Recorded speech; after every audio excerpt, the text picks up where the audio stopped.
In this video, we will have a look at the honest must for service recovery, and we will have a look at a brief overview of the RECOVSAT model and what this entails and how you can use this to face any service recovery if it needs be, for example, getting a negative review.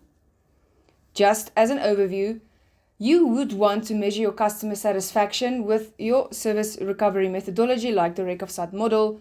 In other words, RECO is the recovery and satisfaction is the SAT. Now, ideally, you as a service organization should measure and assess how customers perceive your service recovery efforts after a service failure. While we don't want to admit this, now and again it happens that we do something wrong or something malfunctions and we need to spend efforts to recover that, to retain our customers. The role that this RECOVSAT model plays is this is an instrument that measures satisfaction with service recovery and is based on what service customers would expect from a service organization recovering from a service failure. So, if you read that negative review online on your social media pages, you can use this methodology to address and ensure you recover successfully with various questions that you need to ask yourself. And this is also the questions that customers will ask themselves in your efforts when you recover the service. Now, an overview of the recovery development. The initial empirical framework attempted to determine what customers expect of service organizations once a service failure occurred and a complaint was lodged. Complaining customers are asked about their satisfaction with the action of the recovering organization. Keep in mind that a customer that you didn't recover well with will not complete this questionnaire, so make sure you do it right and then also ask them to complete this survey. There are 6 dimensions of this model. So communication, empowerment, feedback, atonement, explanation, and tangibles. These are the main aspects you would need to focus on. Let's have a look at these in detail and follow the methodology as developed by Boshoff in 1999, which is still relevant even 20 or 30 years later. So the link to the article is posted in the description of this video that you can access and have a look at that paper. But in essence, you will see Table 8, which is the final instrument. Now you will see the first part or first dimension is communication. When something bad occurs, this is what you need to focus on as a service organization. For example, the first item, employees who deal with complaining customers should communicate clearly when providing feedback about a complaint. Do not be a manager or an employee who just hides behind whatever reason that something went wrong. Obviously, the first thing is to acknowledge, and then they need to communicate clearly when providing feedback. Then, when a customer complains about poor service delivery, they expect employees to ask questions to help clarify the situation. In other words, train your employees to ask and probe what went wrong for the customer so that they understand them and that they also feel supported in this recovery. Employees dealing with complaints should be understanding, and this will link to empathy. Employees dealing with complaining customers should be reliable. You should have an employee trained to deal with these scenarios that have a consistent feedback and method of dealing with it, that it doesn't change on a day-to-day basis, that the same standard outcome can be possible. The last item for communication, efforts to solve customer complaints should be honest. There's no reason to solve a recovery issue or something that happened when a customer complains by lies. Always be honest, and this links with acknowledging a mistake happened, and then you be honest, and then customers can appreciate this, as opposed to dealing with lies.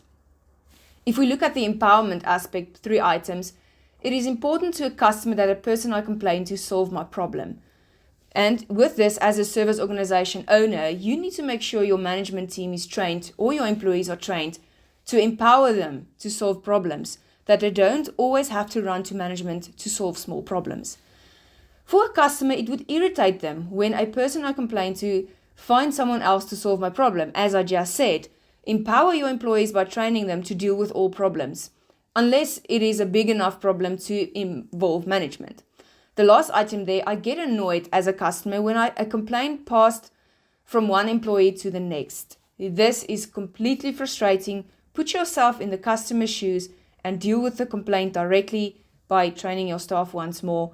But do not have a set of team members who just don't know how to solve problems because they are not empowered enough to do it, and then just, no, send the customer to this department, resend or refer the customer to another department.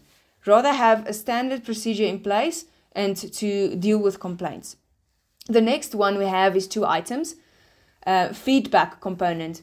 When a customer complains about poor service, and this happens now and again, they expect the company to inform me in writing about the progress made to solve the problem. It might depend on the customer and it might depend to the degree of the issue that occurred, but it is always better when you can send a message, an SMS or an email to a customer informing them, keeping them up to date as you have escalated a specific problem. Then they are in the know and they feel that their problem is being taken care of. The next item there, when I complain about poor service, I expect a written apology, and this will link and have a relationship with atonement. Always provide feedback in terms of an apology if something went wrong. Do not discard any complaints, no matter how small. The next one, atonement. Companies that provide poor service should always apologize for financial losses incurred. Customers, especially in the dire times we are now, place increasing emphasis on their financial situation, and should a loss occur, either through damages or whatever other reason, you as a manager need to make sure they receive an apology for that. Poor services should not leave me out of pocket, and that's very important for customers. Rather try to rectify by either providing a refund or replacing a product if that is the case. When I complain about poor service, I expect employees to be polite. That's always the best way to go. That is why you have to train your employees to handle these situations in a dignified manner and also respect the customer.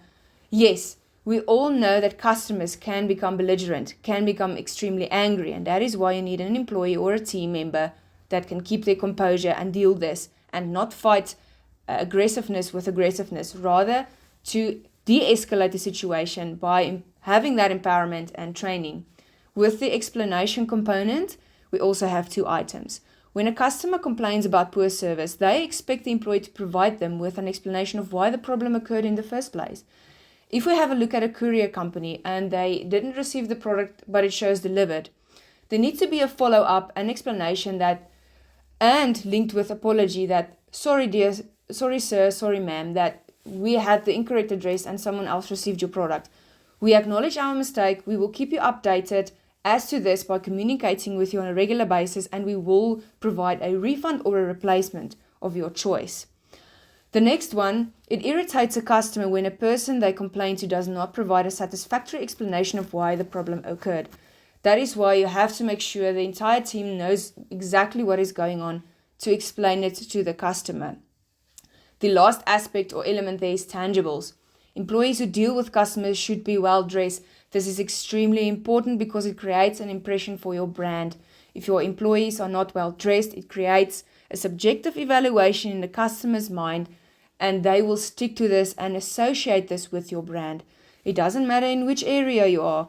If you are dealing with employees or with customers directly, I'm not talking about having a workshop where cars are serviced and now all of a sudden a mechanic has to wear a suit.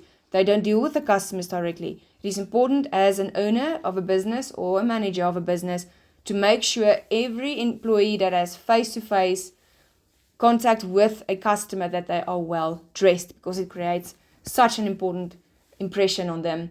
Then the last element there, employees who deal with complaints should work in a tidy professional environment. This not only facilitates greater time management and planning skills, but it also has a great effect on the employee's mental health. There's an immense difference between working in an unorganized environment than it would be in an environment that is navigatable, clean, and also very organized. This was only an overview of the 6 elements you should keep in mind when you are dealing with a recovery of something that went wrong. If you want to keep your customers satisfied and retain them, I heed you to take these elements and incorporate that into either a survey or at least to avoid getting to a point of where you need recovery. Make sure these things are in place. Most likely, you won't need a recovery to start with. Again, I hope you found this useful. Thank you for watching.